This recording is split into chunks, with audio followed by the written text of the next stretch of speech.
Hello ಸ್ನೇಹಿತರಿಗೆ ಸ್ವಾಗತ. ಸಹಲ್ ಕೃಷಿಗೆ ನಾನು ನಿಮ್ಮ ಸ್ನೇಹಿತ ರಾಘು ಮಾತಾಡೋದು. ಸ್ನೇಹಿತರೆ, ನಿಮ್ಮದು ಟೊಮಾಟೊ ಒಳಗೆ ಇಂಥದ್ದು ಹುಳ ಕಾಣತ್ತಾವಂದ್ರೆ ನಾವು ಕೊಂಬು ಹುಳ ಅಂತ ಹೇಳ್ಬೋದು ಅಥವಾ ಎಲ್ಲಿ ತಿನ್ನೋ ಹುಳ ಅಂತ ಹೇಳ್ಬೋದು. ಇಂಥವು ಕಾಣತ್ತಾವಂದ್ರೆ ನೀವು ಇದಕ್ಕೆ ಏನು ಮಾಡಬೇಕು, ನೀವು ಸ್ಪ್ರೇ ಅಂದರೆ ನಾರ್ಮಲಿ ಸ್ವಲ್ಪ ಅದಾವಂದ್ರೆ ನೀವು ಫಸ್ಟು ಇಮ್ಯಾಮ್ಯಾಕ್ಟಿವ್ ಮೆಂಜೆಟ್ ಹೊಡಿಬೋದು. ಅದು ಆಲ್ಮೋಸ್ಟ್ 0.4 ಗ್ರಾಮ್ ಪರ್ ಲೀಟರ್ ಹಾಕಿ ಸ್ಪ್ರೇನೂ ಮಾಡ್ಬೋದು.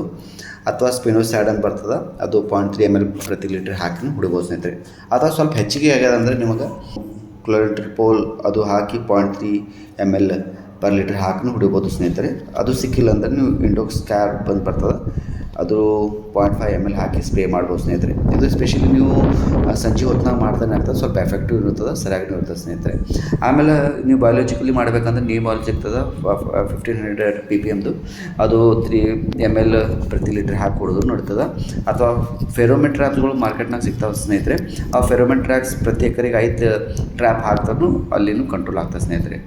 ಅಥವಾ ನೀವು NPV ಅಂತ ಸಿಗ್ತದೆ ಮಾರ್ಕೆಟ್ ಒಳಗೆ, ಅದು NPV ನೀವು ಸ್ಪ್ರೇ ಮಾಡಿದ್ರೂ ಅದರಿಂದ ಹೋಗ್ತದೆ. ಮತ್ತು ಇದ್ರ ಜೊತೆ ನೀವು ಅಮೈನೋ ಆ್ಯಸಿಡ್ಸು 2 ml ಪ್ರತಿ ಲೀಟರ್ ಹಾಕಿ ಮಿಕ್ಸ್ ಮಾಡಿಬಿಡಿದ್ರೂ ಅದನ್ನು ಹೋಗ್ತದೆ. ಅಥವಾ ಹುಮಿಕ್ ಆ್ಯಸಿಡ್ ಸಿಕ್ಕರೆ ಹುಮಿಕ್ ಆ್ಯಸಿಡ್ ಹಾಕಿ ಹೊಡಿಬೋದು ಸ್ನೇಹಿತರೆ, ಕಂಟ್ರೋಲ್ ಮಾಡ್ಕೋಬೋದು. ಇದು ವಿಡಿಯೋ ಇಷ್ಟ ಆದ್ರೆ ನಮ್ಮ ಚಾನಲ್ ಸಬ್ಸ್ಕ್ರೈಬ್ ಮಾಡಿರಿ, ನೇಮ್ ರೈತದ್ದು ಶೇರ್ ಮಾಡಿರಿ. Thank you so much. Jai Hind, Jai Karnataka.